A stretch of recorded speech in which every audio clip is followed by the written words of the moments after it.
A very good evening to you. You're watching Prime Time News on News First. We have a lot of stories lined up for you this evening. I'm Saturang Hapwarachi. And I'm Michaela Fernando. Before we head into more news in detail, here's a look at headlines.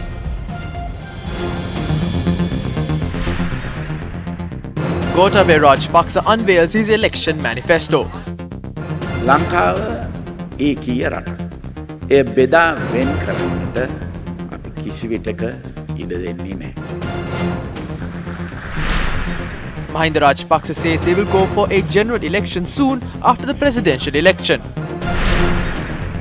A former Deputy Solicitor General reveals about an attempt to sabotage avant-garde investigations. Mahesh Senanayaka and Rohan Pallewatta hold discussions with the National People's Power Movement. JVP challenged Sajid and Gotabaya for an open debate.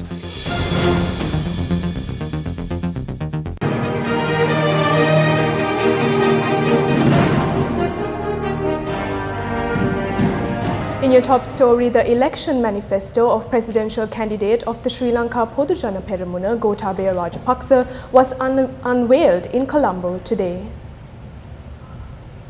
The manifesto of Gotabaya Rajapaksa was unveiled at the Nelum Pokana Theatre today.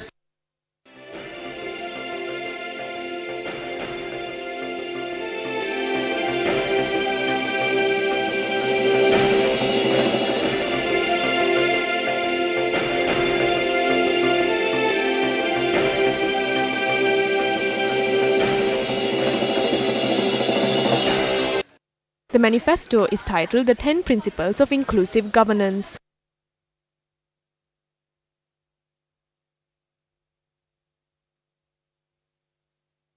The 10 principles are national security above all, consistent foreign policy, defeating corruption, flourishing human resources, people-centered economy, technology-integrated society, physical development, sustainable environment development, a reformed constitution responsible for the people, lawful, disciplined, ethical and impartial society. As there is a need for an effective cabinet of ministers, the composition of a practical and realistic future cabinet will be decided upon and suitable MPs who can hold these positions will be appointed. The establishment of a National Policy and Procurement Commission under the President has also been proposed after abolishing the National Economic Council. According to the manifesto, purchasing of vehicles for ministers and hiring of office premises for state institutions will be suspended for a period of 3 years. Gotabaya Rajapaksa's manifesto notes that legal action will be filed against all acts of fraud and corruption, including the central bank treasury bond scam, and measures would be taken to recover the losses and prosecute the wrongdoers.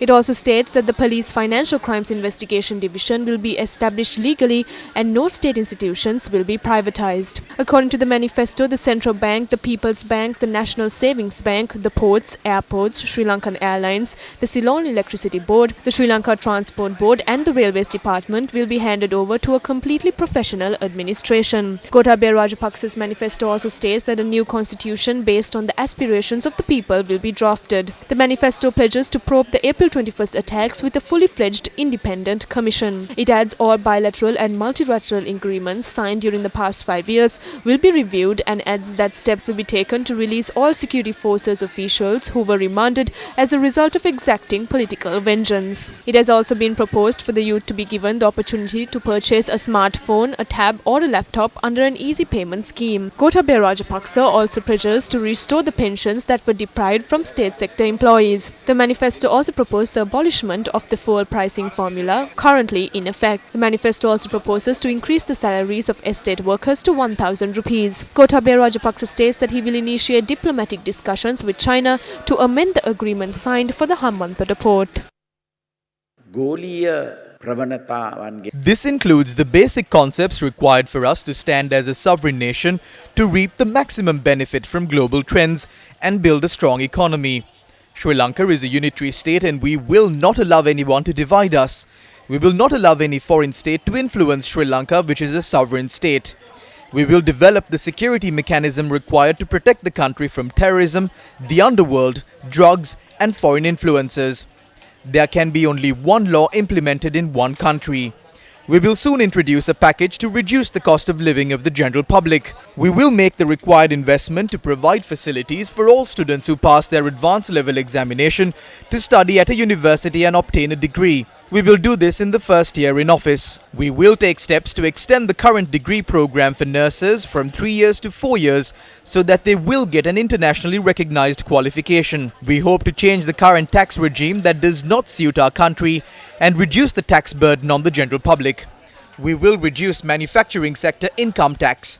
We will abolish the economic service charge and withholding taxes. We will reduce VAT to 8%. We will abolish various taxes imposed on religious places of worship.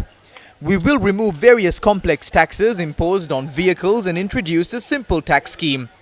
We will also remove the payee tax imposed on the state sector and private sector employees.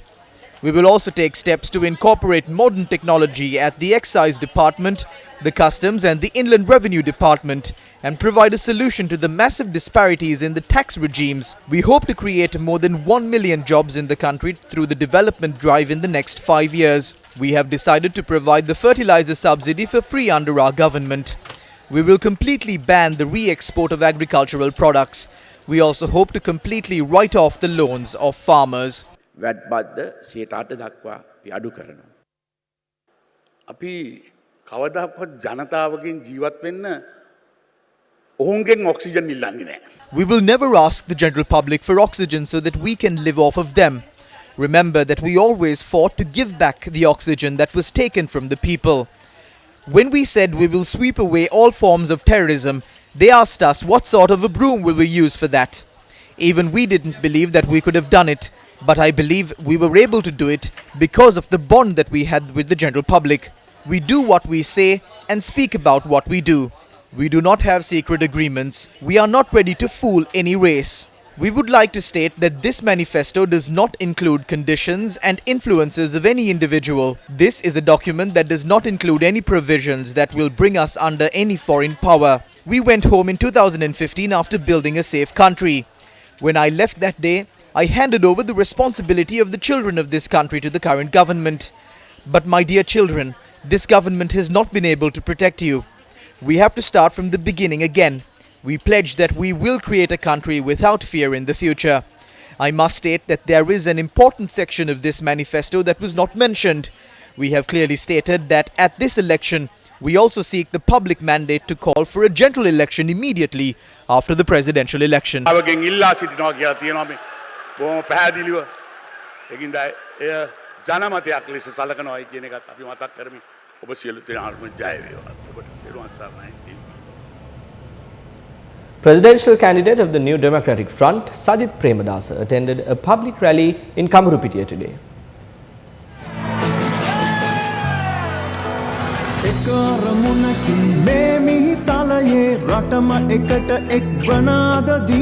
Civil activists, political representatives and professionals supporting Sajith Premadasa attended the event.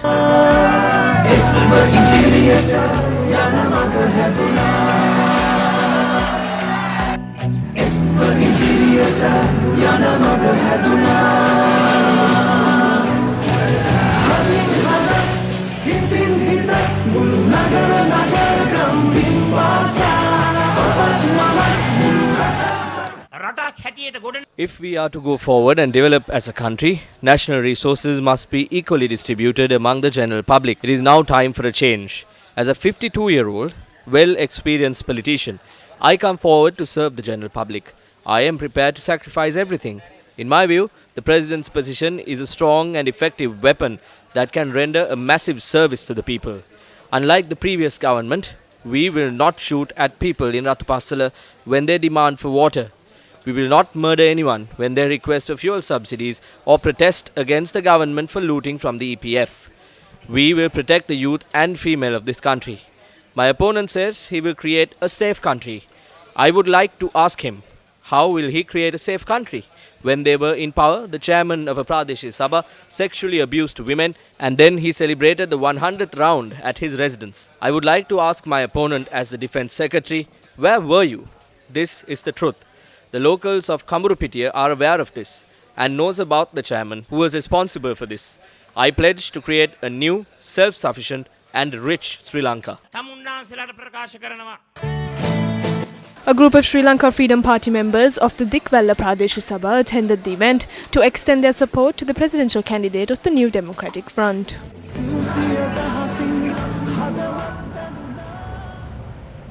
Presidential candidate of the New Democratic Front, Sajith Premadasa, participated in the Megamind Intellectual Forum in Veligama last evening. Civil activists, political representatives and professionals supporting Sajith Premadasa attended the event.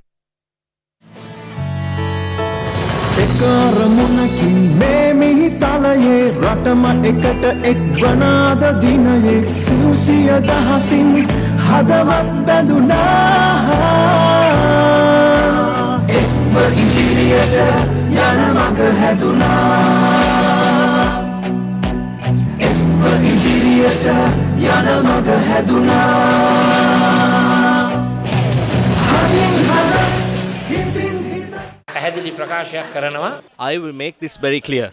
The leaders who govern the country will have to work hard and struggle for the general public. The duty-free vehicle permit is something very popular among everyone. When the country is facing an economic crisis, when the government has a mountain of debt to repay, all 225 members of parliament are given duty-free vehicle permits. I believe this is wrong and very unfair. After the 16th, the president will not obtain a duty-free vehicle permit and will serve as a role model to everyone.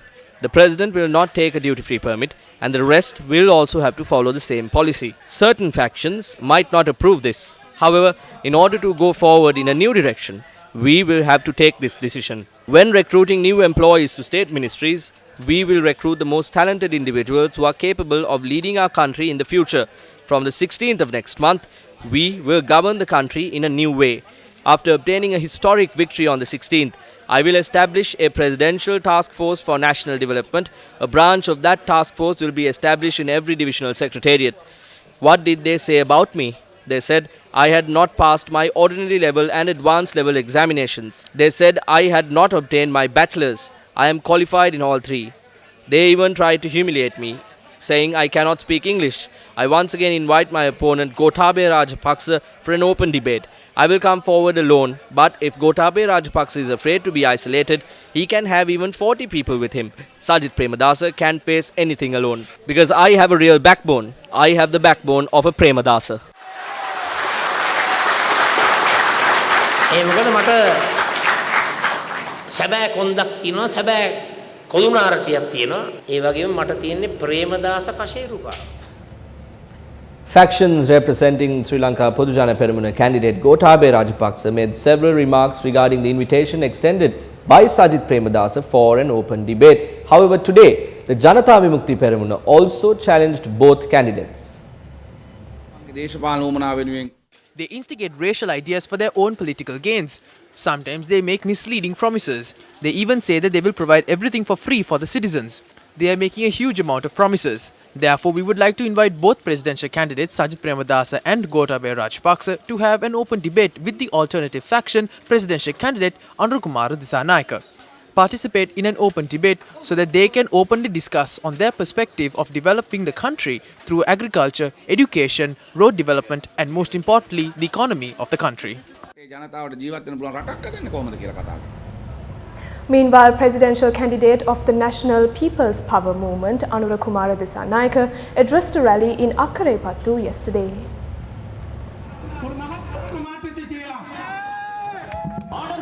JVP activists and local government representatives were among the attendees of the event. Mahinda Rajapaksa's government had Champika Ranawaka, Vimal Weerawansa, Rauf Hakeem, Rishad Badiuddin, Thondaman, Douglas Devananda, all were there. Ataullah was a part of their government. All of them sat around one table and robbed together. They all wasted money together and then they asked the general public to fight amongst each other. They steal together and party together. None of us need to fight with each other again. If someone is asking you to fight with someone, firstly, Vimal Weerawansa and Rishad Badiuddin should be brought to gaol-face and asked to fight against each other. Let's fight against each other after they fight. They won't fight against each other. They are good friends. They act as if they are divided and steal together. Therefore, we will not allow any conflicts or hatred to take root in the country again. We will create national unity in this country. The government that we form will provide equal protection to all citizens of the country. When the Rajapaksa regime was defeated in 2015, Basil Rajapaksa fled to America. Gotabaya Rajapaksa gave the elephants that he had at home to the army and hid his tank of sharks at his residence in Mirihana. Mahinda Rajapaksa handed over the Sri Lanka Freedom Party to Maithripala Sirisena within a week. They did that because they were afraid. Maithripala Sirisena told me that he met Namal Rajapaksa at the residence of Speaker Chamal Rajapaksa. When he touched Namal Rajapaksa, his body was shaking. That was in January 2015. Who nourished them? How did Basil come back to Sri Lanka from America? How does Gotabaya Rajapaksa, who should be in jails, is still out in the open? How is Namal Rajapaksa, who stole public property, free? These people protect each other.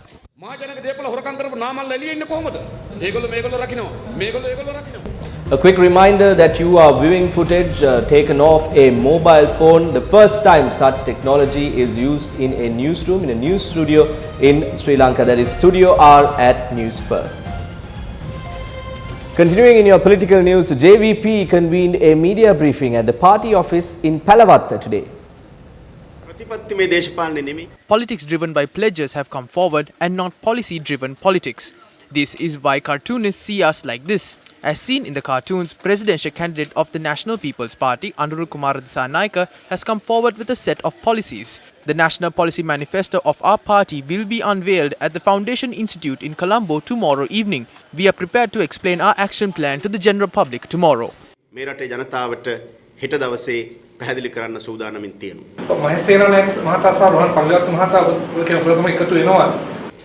අනාගතයේ කියන්නේ ජනාධිපතිවරණයට පෙර ආතුව එවැනි දෙයක් පිළිබඳව සුබ පෙර නිමිති පහළ වෙලා තියෙනවා. ඒ සාකච්ඡා කුළුවක තැනක තියෙන සාකච්ඡා කර අවසන්ද?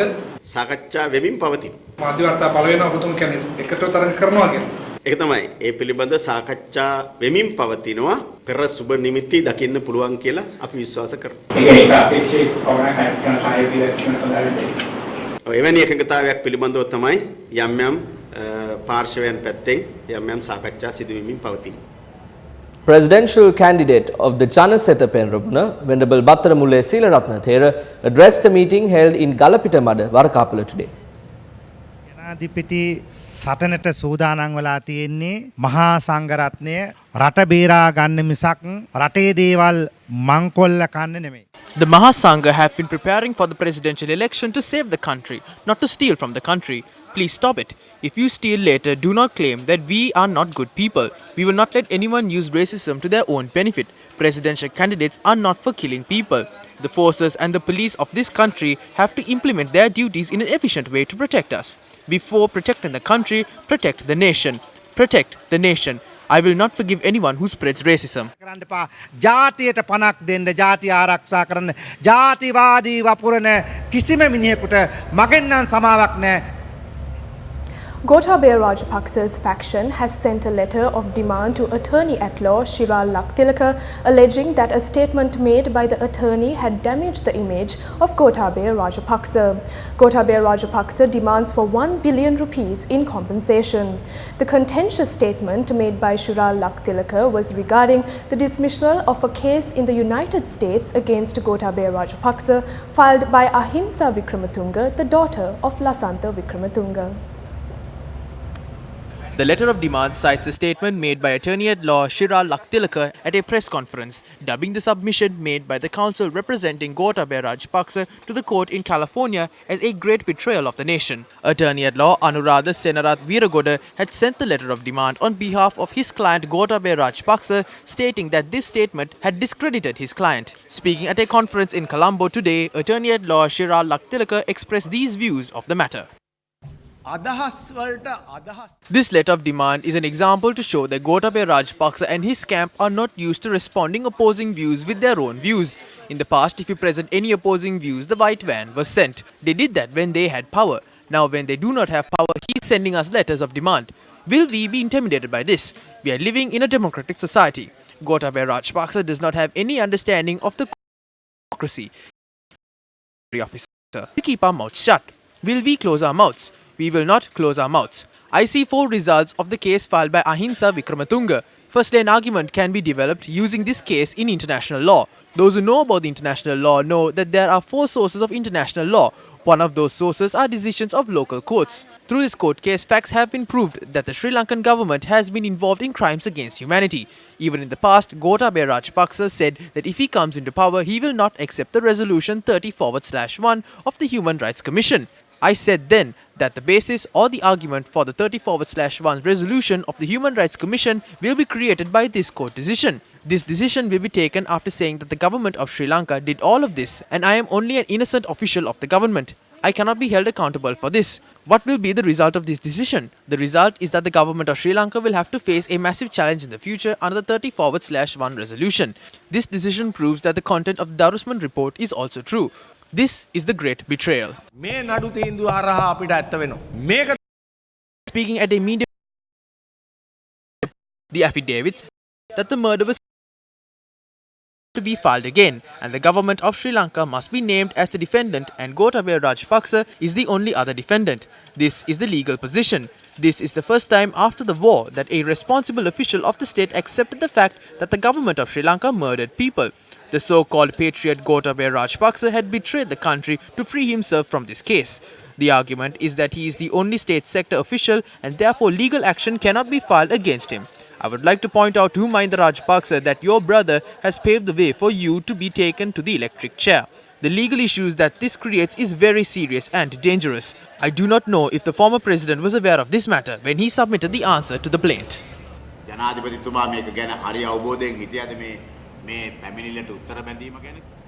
A media briefing convened by President's councils on legal issues surrounding the presidential election was held in Colombo last evening.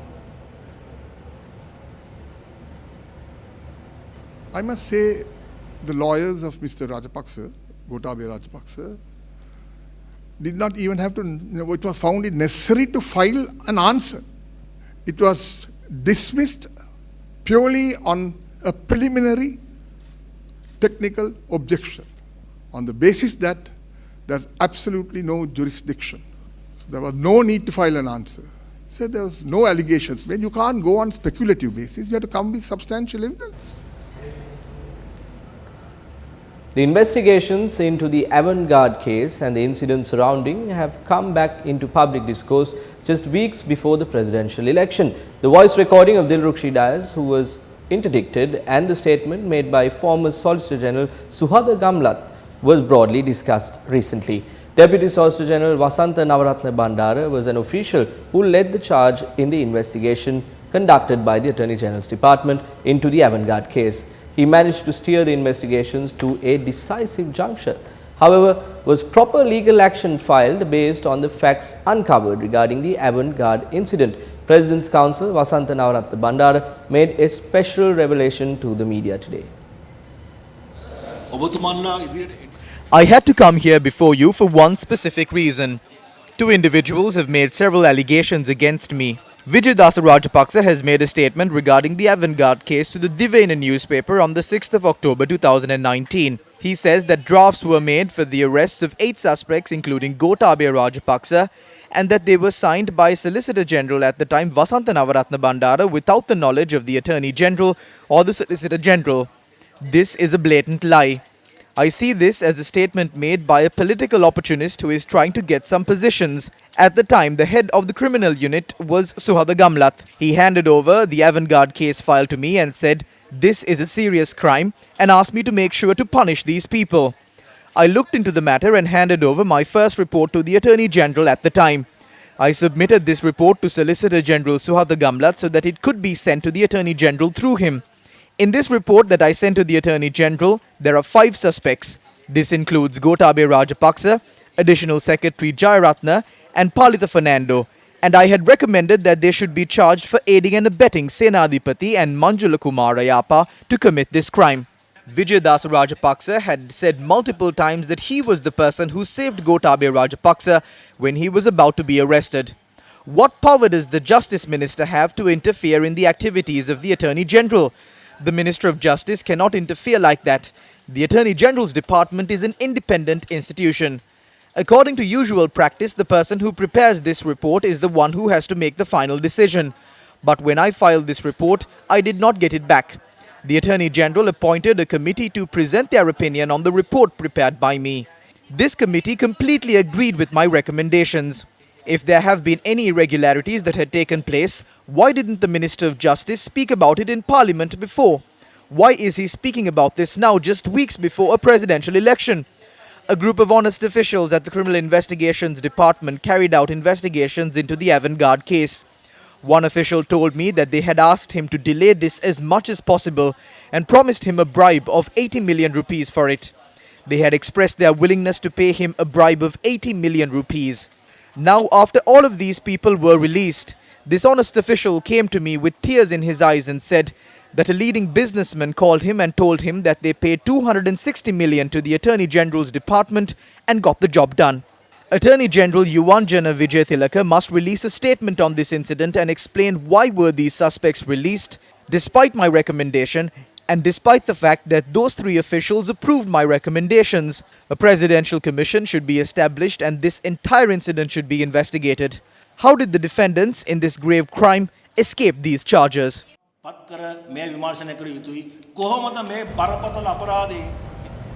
Taking a look at some political news now, up next is Big Fight.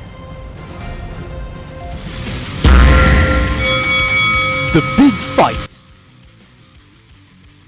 දැන් ගෝඨාභය මහත්තයා ඇවිල්ලා කතා කරන්න ඇති. ඔහුගේ ප්‍රතිපත්ති මාලාව ගැන කතා කරමු. අර ඇවිල්ලා මොනවද කියන්නේ? Gotabaya Rajapaksa spoke about his election manifesto, but what did he speak about? He says to press the button and the midwife will show up. Therefore, one must close their doors and windows and sleep at night. You never know what time they will show up. These are all jokes. They know to talk about kottu roti. මේවා විහිළු සපේනවා. දැන් කොත්තු රොටි කියනවා. මැසිම හොඳයිලු. These are the jokes that they make.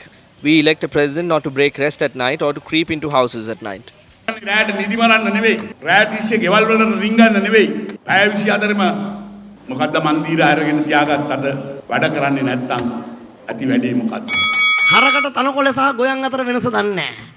The cow does not know the difference between the paddy and the grass. Likewise, the pohotua too cannot differentiate the paddy and the grass. They know only one thing. They only know that the paddy and the grass are the same thing. They can't identify Sajith Premadas's vision. Sajith Premadasa දැක්ම සජිත් ප්‍රේමදාස මැතිතුමා කිව්වම මම රාත්‍රියත් ඇවිල්ලා තමුන්නාසලා ගැන හොයලා බලනවා කියලා මුන් හිතන් ඉන්නේ ගෑනු මිනිස්සු එකට බුදිනවද කියලා බලන්න එනවා කියලා. මුන් හිතන් ඉන්නේ එහෙමයි. අයි මුන් දන්නේ නැහනේ. එහෙම පුරුදු නැහැ. පුරුදු. ඇඳෙන් බිමට බිමෙන් චොපර් එකෙන් පන්සලට හරි කොහාට හරි ආයෙ එතනින් ගෙදරට ගෙදරින් ඇඳට ඇඳෙන් බඩට ඒක තමයි උන්ට පුරුදු. That is what they are used to do. That is why it is a joke for them when Sajid says he will come and take care of us day and night. But all of you know the truth.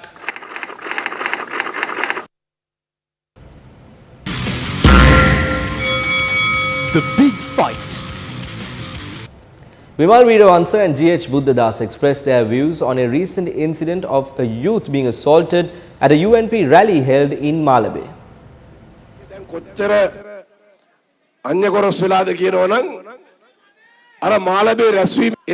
A youth was assaulted for asking a question. මට මතක් වුණේ පුතානෝගේ piano. අන්න පෙරමග නිමිති මාළබේදී පෙන්නවා. විමල් කවුද බැසිල් රාජපක්ෂ 50000ක් දීලා Basil Rajapaksa has given 50,000 rupees to a youth and he has got assaulted. That youth had confessed that he had hooted because he was given 50,000. Did you see in the Malabe meeting, Susil Premajayantha, who was in the Kadwela seat for 18 years, was taken off. පුටුවට කවුද විමල් රාජපක්ෂ පුටුවට පයින් ගහලා ඒක දන්නේ නැද්ද? The Nawasama Samaja Peramuna convened a media briefing today. අපේ සම්මත වෙච්ච යෝජනාව වෙන්නේ The Central Working Committee of the United Left Front, after taking into consideration the clear and immediate threat posed by Gotabaya Rajapaksa and the extremist forces behind him to the democracy of Sri Lanka, has decided to support the presidential candidate representing the New Democratic Front, as he is the candidate who has the highest chance to defeat Gotabaya Rajapaksa. We request the general public and our party supporters to vote for the candidate of the New Democratic Front. As per the decision reached on the 26th or the 9th month of 2019, if any of our party supporters wish to cast their second preference, you should cast the second preference vote for the presidential candidate of the National People's Power. As the proposal was approved, Lal Vijay Nayaka resigned from the position of Secretary, and former Councillor of the Western Provincial Council, Kirti Karyavasam, was appointed to the position of Secretary of the United Left Front. නමුත් අද ඇතිවලා තියෙන ප්‍රශ්නේ ඒක නෙමෙයි. මැතිවරණ ප්‍රකාශය පිළිබඳ ප්‍රශ්නේ නෙවෙයි. The issue today is not regarding the announcing of the election. The question is whether there will be a fascist-type stern regime created in the country. I think it is clear that we are now close to such a regime being created in the country. This is not a vague danger but a very clear danger.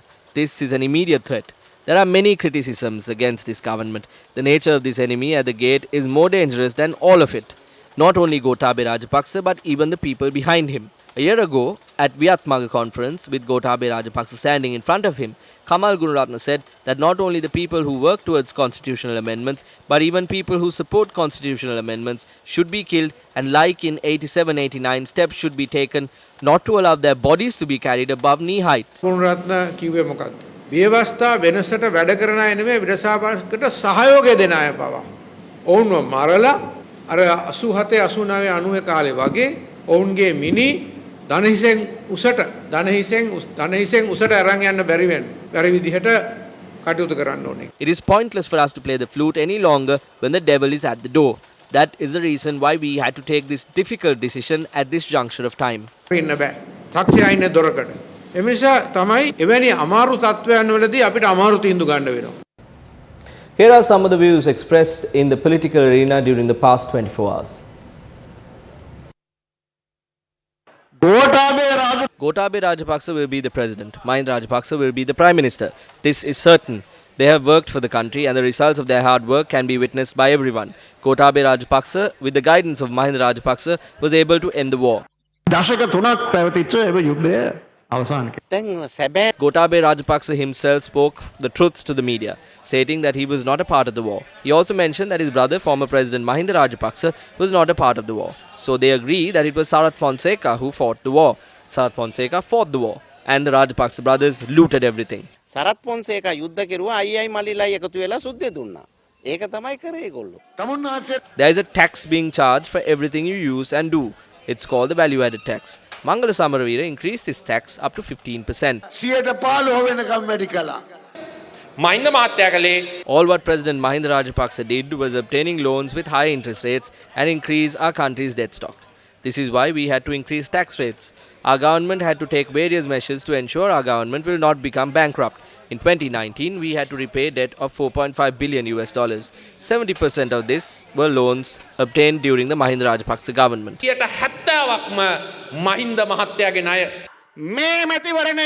The upcoming presidential election is decisive as this election will be the one that will save our future generations.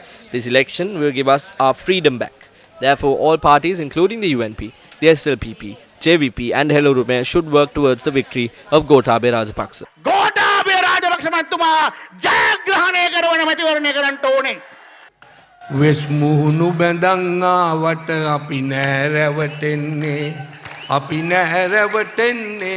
නටපු දායලි වෙන්නේ වෙස් මුහුණු බැඳන් ආවට අපි නෑරවටෙන්නේ මල්ලන් බිරුවට නම් නෑ උස කඳු දෙදරන්නේ අඩු කලය තමා පිරුණ කලේ නැසෙලවෙන්නේ හුළු එලිවනලා කවුරුදලෝ හිරු ජය ගත්තේ වෙස් මුහුණු බැඳන් ආවට අපි නෑරවටෙන්නේ. Still in political news, independent presidential candidate MLAM Hizbullah expressed these views at a meeting held in Batiklo yesterday. The meeting was held in Ottamavadi, Batiklo. We are not representing any candidate. We are not representing Sajith Premadasa or Gotabaya Rajapaksa. These candidates are not providing solutions to the issues of the civilians. About 20 civil association representatives are scheduled to meet with Sajith Premadasa and Gotabaya Rajapaksa after the election manifestos are released on the 28th. We have decided to give our second preference to the person who accepts our request.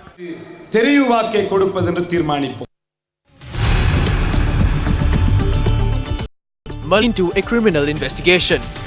BJP loses its majority in a key state election. Temporary setback for Prime Minister Modi. Super SLFP district organisers conducted a discussion in Colombo. Today, the discussion was centred around former Minister Kumara Vegama. A group of electoral and district organisers attended the event and the meeting was not open to the media. We don't have any other solution, but I won't give my vote to the port tour. I say that in public, but I won't be giving my vote to the Swan either. If I have disagreed, then I can't change going along with Maithripala Sirisena today. It is true that I helped Mahinda Rajapaksa the guidance of Chandrika Bandaranaike because we know all about them. To protect this party, come without a fear. Kumara Welgama is ahead of you.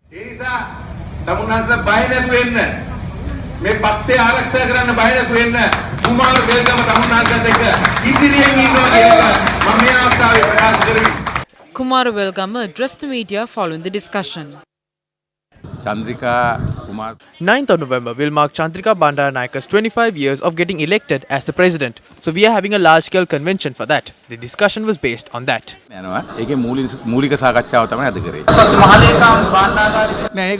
No, they have gone. We won't let it break like that. The Sri Lanka Freedom Party is falling yet rising again. So it happened every day. I am not going to the UNP. So do not ask about that again.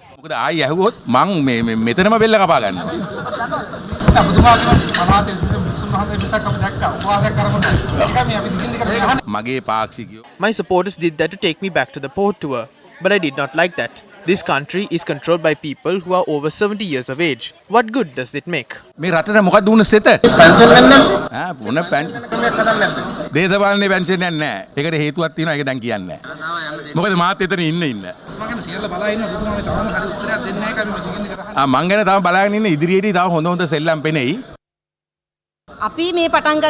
Those who love SLFP and SLPP people will not vote for these parties in this program that we have implemented. These votes will be given to Sajith Premadasa as there is no other alternative. Sajith Premadasa මහත්තයාට යනවා. එක්කෙනෙක් නායකත්වය නැහැ මේක අපි ඔක්කොම රජ බරුවා. පොට්ටුව පරාජීමේ සටනේ නායකත්වය අපි ඔක්කොම අරගෙන තියෙනවා. Ravindra Udeshanta made the following statement regarding an incident that occurred when SLFP organisers met Basil Rajapaksa. Basil Rajapaksa asked us to come to the office at Nelum Mawata and scolded us. He reminded us of a story of a white van abduction when I mentioned Gotabaya Rajapaksa's name. So I joined Maithripala Sirisena and the SLFP to work towards defeating the SLPP. I have taken necessary actions at Mirihana police station and headquarters on my human rights.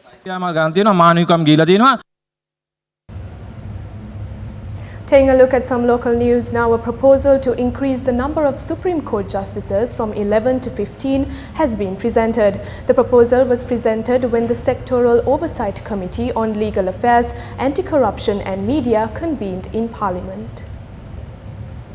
Sectoral Oversight Committee on Legal Affairs, Anti-Corruption and Media was presided by its President Dr. Jayampati Vikramaratne.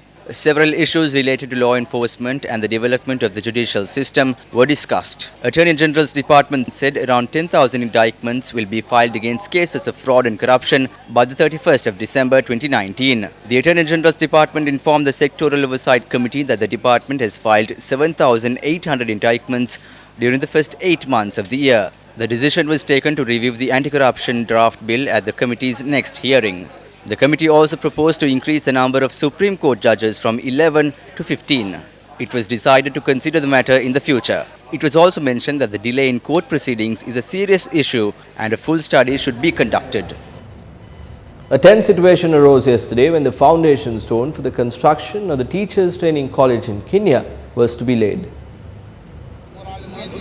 The foundation stone was to be laid at 4 p.m. yesterday. The event was organised by Deputy Minister of Ports and Shipping Abdullah Maharoof and was due to take place under the auspices of Minister Rishad Badiuddin. However, a group supporting MP MS Tawfiq staged a protest at the place in which the event was due to take place. Subsequently, a tense situation arose between the factions of Deputy Minister Abdullah Maharoof and MP MS Tawfiq. However, at around 6:15 last evening, Minister Rishad Badiuddin, amidst heavy security, laid the foundation stone for the construction of the Teachers Training College and left the premises immediately.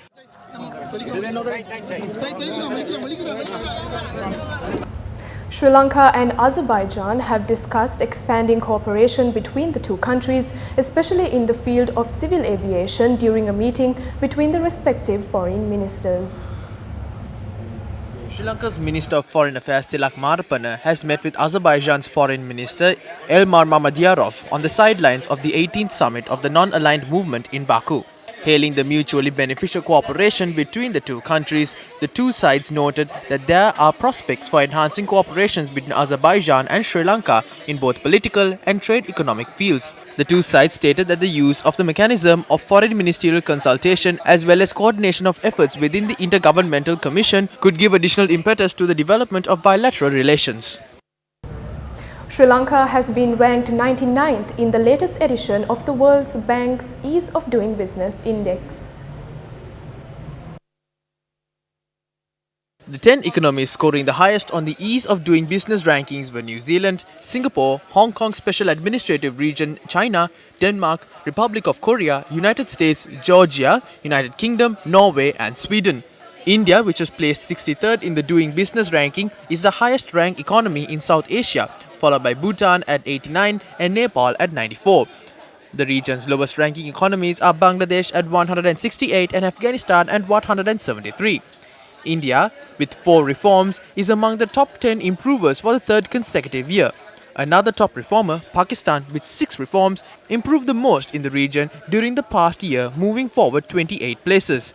However, only half of the South Asian region's economies carried out reforms in the past year. Afghanistan, Sri Lanka, Bhutan and Maldives did not make any regulatory changes. According to a report compiled by the Break Free from Plastics Coalition, China, Indonesia, the Philippines, Vietnam and Sri Lanka have been named as countries that dump the most plastic into the oceans. Coalition volunteers collected nearly 500,000 pieces of plastic waste during a coordinated World Cleanup Day in 51 countries a month ago, of which 40. And the final T20 International will be played on the 1st of November. You can catch the live action of this series on our sister channel, Siddhasa TV. Up next is Sports Roundup with Muad Razik. The premier sporting event for Sri Lankan athletes, the 45th National Sports Festival, got underway in the Badulla Vincent Dias Stadium amidst intermittent rains. But however, rains could not undermine the talents showcased by the Sri Lankan athletes. The Champions Network of the MTV-MBC Media Network are the official media sponsors for this year's National Sports Festival. More than 2,000 athletes from all 9 districts take part in this year's event, which will span for 4 days. JHG Sampath of the Uva province won the men's long jump and Anjani Puluvangsha already in Las Vegas, Nevada. I'm in prime physical condition. I have agreed the date with the company. Unquote. Well, that's all the news we have for you this evening. It was an absolute pleasure to have you, our ardent viewers, with us. I've been Saturang Hapwarachi. And I'm Michaela Fernando. Have a safe weekend. Good night.